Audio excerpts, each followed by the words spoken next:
To understand the magic of Chris Farley, we need to go back to the very beginning, to the places and people that shaped him into the beloved icon he would become. Born on February 15, 1964, in Madison, Wisconsin, Christopher Crosby Farley was the third of 5 children in a close-knit Irish Catholic family. His father, Tom Farley, owned an oil company, while his mother, Mary Ann, was a homemaker. Together, they created a household that thrived on humor, storytelling, and unshakable bonds. Chris's sense of humor was apparent from an early age.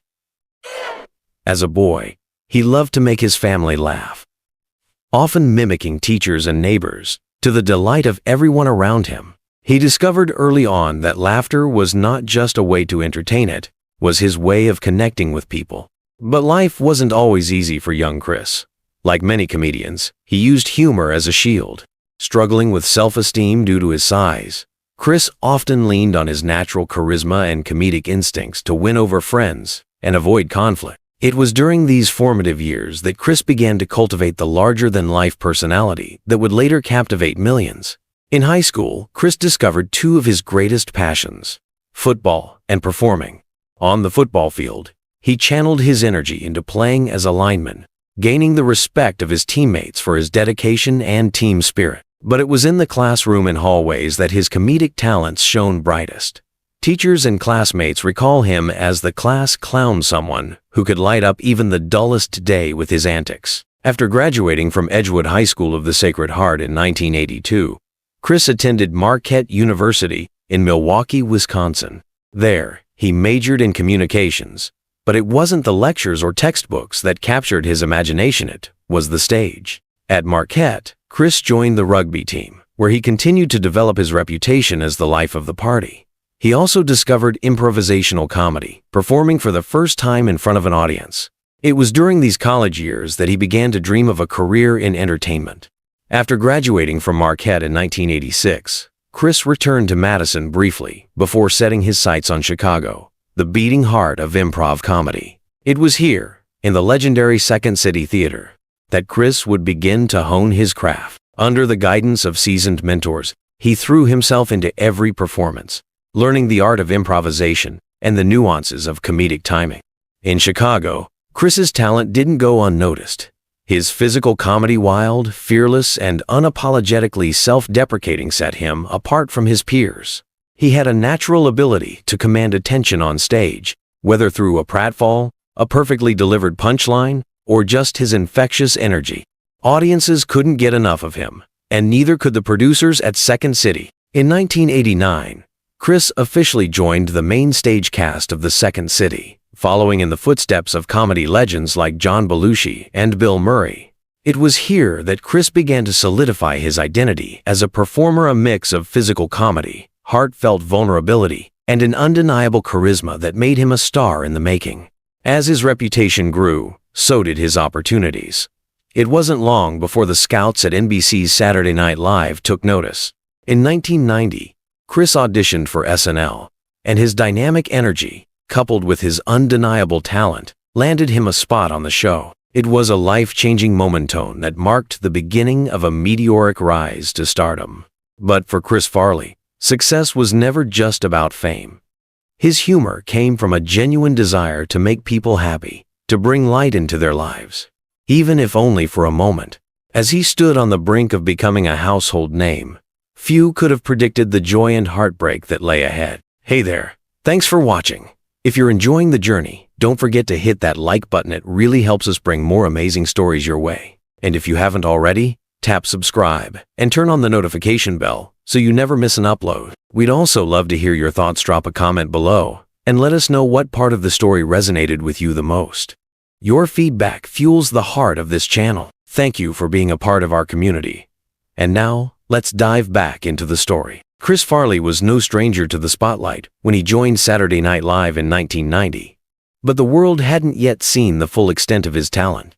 Week after week, Chris dominated the SNL stage with his physical comedy and unforgettable characters. From the wildly enthusiastic motivational speaker Matt Foley to his hilariously awkward performances alongside Patrick Swayze in the Chippendales skit. Chris quickly became one of the show's brightest stars. Audiences couldn't get enough of him, and Hollywood was watching. By the mid-1990s, it was clear that Chris's talents were too big for television alone.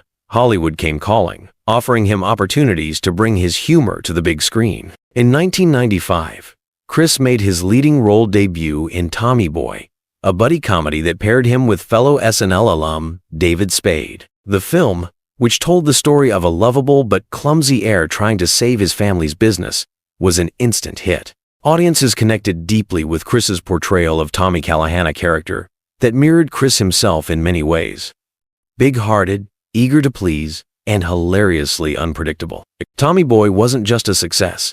It became a cult classic, cementing Chris Farley's status as a bona fide movie star. But behind the laughs, Chris struggled with the immense pressure of carrying a film on his shoulder. Hot on the heels of Tommy Boy came Black Sheep in 1996, once again pairing Chris with David Spade. The film followed a similar formula, with Chris playing an endearing, bumbling character whose antics create. While Black Sheep didn't quite capture the same magic as Tommy Boy, it showcased Chris's unparalleled ability to bring physical comedy to life. His wild energy and willingness to throw himself literally into every scene made him a standout performer. Chris's approach to comedy was fearless.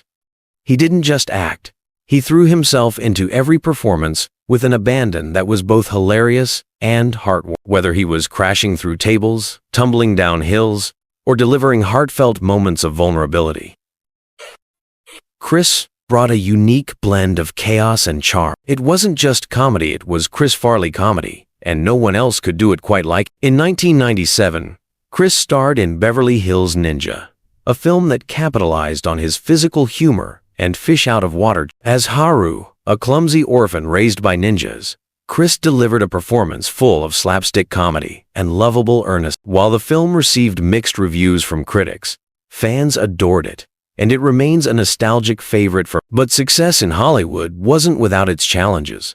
Chris often felt the weight of expectations, both from the industry and from him. He wanted to be more than just the funny guy. He wanted to be remembered as someone who brought joy and laughter to people's lives. This pressure, combined with his ongoing struggles with addiction and self-doubt, created a constant battle behind the scenes. Chris's star continued to rise, and Hollywood was eager to see what he would do next. He was cast in several high-profile projects, including a planned live-action adaptation of Shrek, where he recorded a significant portion of the dialogue for the title character. His version of Shrek, tender and funny, showcased a different side of Chris's side that the world would never fully get to. Despite the challenges, Chris Farley's time in Hollywood was marked by performances that brought laughter and joy to millions. His films weren't just comedies, they were a celebration of his unique spirit and boundless. But as Chris's fame grew, so did the shadows that loomed over him, setting the stage for the struggles that would define the later years of his life. Chris Farley was a man who seemed larger than life on screen. He was the unstoppable force of comedy, an energy that could light up an entire. But behind the laughter, behind the wild antics, and the infectious grin, was a man carrying an immense burden. Chris's life offstage was a stark contrast to the joy he brought to millions. From a young age, Chris battled insecurities about his weight and appearance. Growing up in a world that often valued looks over talent, he felt the sting of judgment more keenly than. While he used humor as a way to deflect attention from his vulnerabilities, those feelings of inadequacy never truly left him. Fame, as it turned out, would only amplify those insecurities. Chris's struggles with addiction began long before Hollywood came calling. In his 20s, he started drinking heavily away to cope with the pressures of life and the fear of not living up to expectations. Over time, alcohol became just one of the many substances he turned to for escape. As his star rose, so did the demands on his time, energy, and emotional well. Drugs and alcohol became a way to numb the overwhelming pressures of fame and the constant fear of failure. During his time on Saturday Night Live, Chris's addictions became harder to hide. The fast-paced, high-pressure environment of SNL only exacerbated his struggles. Castmates and friends, including his close collaborator David Spade, often saw the toll it was taking on him. Yet even in his darkest moments, Chris never lost his ability to make others. It was as though he believed his role in life was to bring joy to others, even at the expense of his own happiness. One of Chris's idols, the late John Belushi, had walked a similar path that ended in tragedy. Friends often warned Chris not to follow in Belushi's footsteps. But Chris was haunted by the idea that his comedic heroes had set a precedent for self-destruction. He wanted to emulate their success, even if it meant walking the same dangerous road. Despite his struggles, Chris wasn't oblivious to the toll his lifestyle was taking. Over the years, he checked into rehab multiple times, determined to break free from the cycle of addiction. But each time, the pressures of fame and his internal battles pulled him back. Friends and family remember his earnest desire to get better, to live a life that matched the joy he gave to others. But the fight was never easy. Fame, as intoxicating as it can be, often comes at a steep price. For Chris, the adoration of fans and the demands of Hollywood created a constant tension. He feared losing his edge, his ability to make people laugh. This fear drove him to push harder, to take on roles and performances that demanded everything he had. But it also left him emotionally drained and increasingly isolated. As the 1990s progressed, Chris's struggles became more visible. While his comedic talent never waned, those closest to him saw the cracks beneath the surface. Chris was a man who gave everything he had to the world, yet often felt he had little left for himself. His insecurities, addiction, and the weight of living up to expectations created a perfect storm that would ultimately define the final chapter of his life. Behind every laugh Chris Farley inspired was a man yearning for something more: peace, acceptance, and the ability to silence the demons that followed him. As the world continued to celebrate his brilliance, few realized the depth of his pain. It was a story as old as Hollywood itself, the struggle to balance the light of fame with the shadows it casts. By the late 1990s, Chris Farley had reached a point where his struggles with addiction and the pressures of fame had begun to take an irreversible toll. While the world saw the larger-than-life comedian, a man who could light up any room, those closest to him knew the truth. Chris was fighting a battle he couldn't win alone. Chris had always been deeply sensitive, craving approval and connection. Beneath the boisterous exterior was a man who wanted to be loved, not just by his fans but by those closest to him. Yet, as his fame grew, Chris found himself increasingly isolated. Many of his old friends had moved on, and the Hollywood lifestyle that once seemed so glamorous began to feel hollow. In December 1997, Chris returned to Chicago, the city that had given him his comedic start. But this time, the trip wasn't for a triumphant homecoming. Those who saw him in those final days described a man who seemed exhausted physically, emotionally, and spiritually. He had recently completed another stint in rehab, but the cycle of sobriety and relapse was wearing him down. On December 18th, Chris was seen at a party in the Hancock Tower. Witnesses recalled his usual humor and energy, but there were moments where he seemed distant, as though weighed down by something no one could see. That night, he left the party with a companion, retreating to his apartment for what would be the final hours of his life. The next morning, Chris's brother John found him collapsed in the living room of his Chicago apartment. At just 33 years old, Chris Farley was gone. The cause of death was ruled an overdose, a combination of cocaine and morphine known as a speedball compounded by advanced heart disease. It was a devastating loss, made all the more tragic by the echoes of Chris's idol, John Belushi, who had died in a similar manner years earlier. Chris Farley's passing sent shockwaves through Hollywood and beyond. Tributes poured in from friends, colleagues, and fans who couldn't believe the man who had brought so much joy was gone.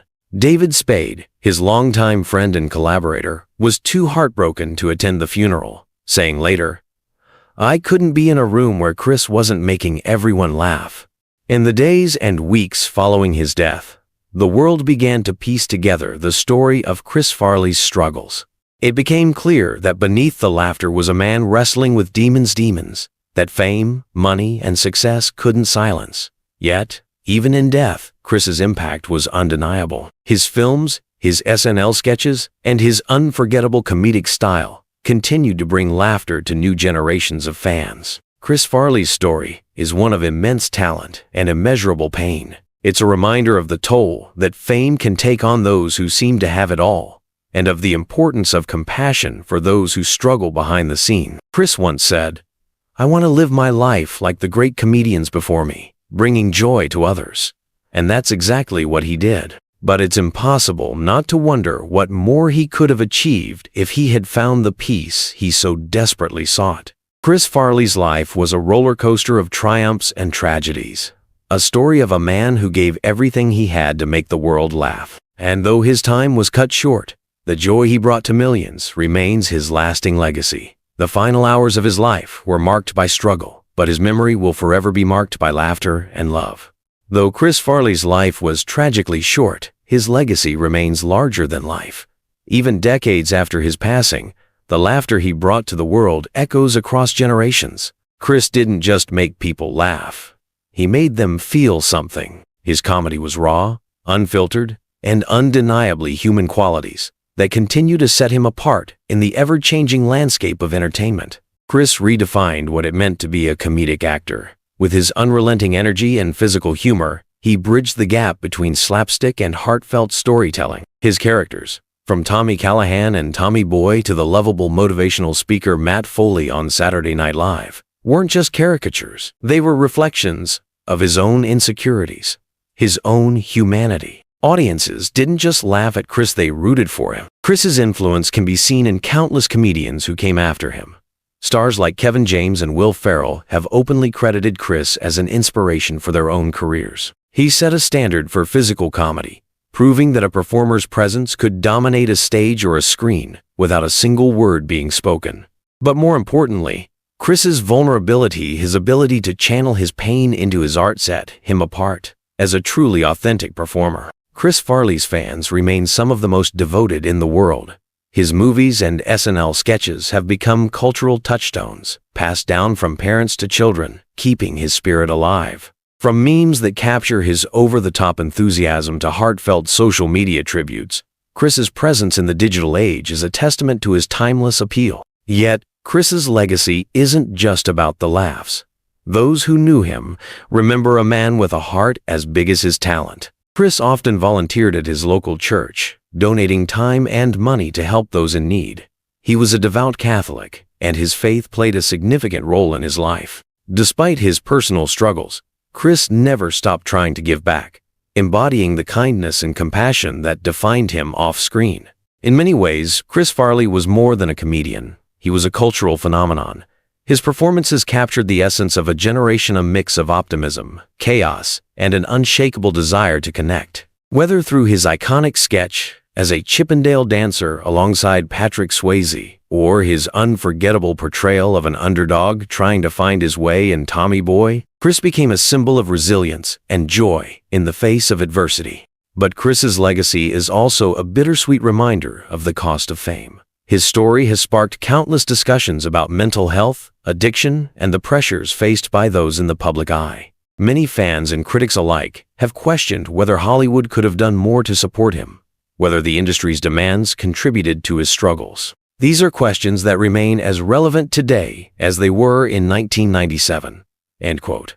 Ultimately, Chris Farley's legacy is one of laughter, love, and an unyielding desire to bring joy to others. He was a man who gave everything he had to his craft, leaving an indelible mark on the world of comedy. His story, while tragic, serves as a powerful reminder of the humanity behind the humor, a reminder that even the brightest stars need care and compassion. As we look back on Chris Farley's extraordinary life, one question lingers.